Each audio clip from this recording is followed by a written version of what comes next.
What's up everybody, SecretDisneyBuff here, bringing you another video. And today I'll be introducing a new series to my channel called Forgotten Disney. In this series I'll go over several attractions that were once open to guests in Disney World in Florida and Disneyland in California. Some of these are considered amazing attractions that paved the way for future Disney rides, being missed dearly by many, and others, well, not so much. Today, I'll be talking about a decently obscure attraction from the golden days of Disney's Hollywood Studios, formerly known as MGM Studios, and simply Disney Studios before that. So sit back and relax as I start off this new series with the Forgotten Disney stage show, Doug Live.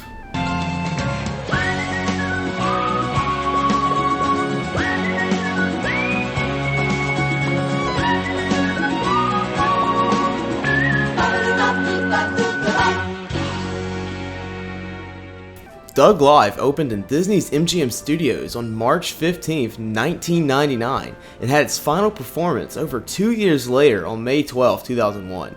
The show is about 30 minutes long and was performed about 5 times a day at the then ABC Theater. The show was based around Disney's Saturday morning cartoon Doug. For those of you who don't know about Doug, it was an animated sitcom originally created by Nickelodeon before moving over to Disney. It followed the life of Doug Funny as he went through the struggles of being young with his friends Skeeter, Patty, and his dog Porkchop. It lasted about 7 seasons from 1991 to 1999, which is actually pretty impressive for 90s animated sitcoms. The show itself was actually really popular, selling tons of merchandise and even spawning its own feature-length film called Doug's First Movie, which also was its last movie, so we all know how that worked out.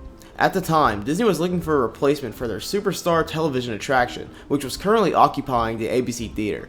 Seeing the wide appeal of the Doug cartoon, Disney executives decided to adapt it into a stage show. Thus, Doug Live was born. Doug Live was a standard Disney stage show with musical numbers, dancing, and, of course, a little bit of Disney magic. The plot resembled a normal episode of the cartoon, simple but with a relatable message to the younger kids. It's been a year since Doug and his family have moved to Bluffington, and Doug recounts all of the fun times he's had since then, and of course all of the friends he's made. Right after the opening, his friend Skeeter Valentine comes to inform Doug of a radio contest to win tickets to see his favorite band, The Beats, on their very last No Kidding tour. To his surprise, Doug wins the tickets. Wow, surprise. And sees it as an opportunity to finally ask out Patty Mayonnaise, but first he has to muster up the courage to do so, as well as dealing with his pesky bully Roger.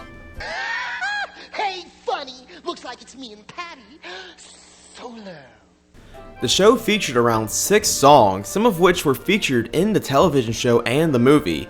The songs were fairly catchy, but by Disney standards have seemed to be forgotten by most. The most memorable song is the opening 21 Jumbo Street, where Doug introduces all of the other characters in the show.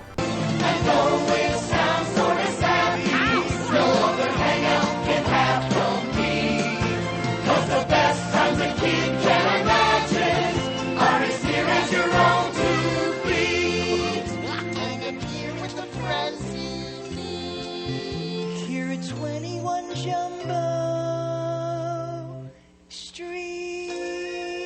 And just like all Disney musicals, it featured a villain song, because, well, it wouldn't be a Disney show if there wasn't a villain song, now would it? Pump me up, drain his brain and pump me up. His ego takes a thumping, hear me holler, ain't I something? Keep it pumping. For me, the second song in the show, Anyone Else at All, was the catchiest and felt more Disney-like than the rest of them. Wish I was anybody else at all. I mean, it's Skeeter, almost anybody else at all. Instead of feeling like I'm slammed up against the wall. A total loser. To add to the fun, Doug Live offered opportunities for the audience members to be involved in the performance, with roles such as Quail Kid and members of Doug's favorite band, The Beats. Overall, the show was pretty relevant at the height of Doug's TV popularity. But as the show got cancelled, it proved that the musical would not be a long-term mainstay at the parks. The show played its final performance on May 12, 2001, ending its run of over 2 years. Along with the musical, all mentions of Doug in the parks disappeared as well, such as the character meet and greets. The ABC Theater laid empty for almost 8 years until it opened the doors to the American Idol experience on February 14, 2009. Sadly, Thug Life became another item on the infinitely growing list of deceased Disney attractions. While many people forgot about the existence of this short-lived show, it will continue to live on in the memories of those who took a trip down to 21 Jumbo Street.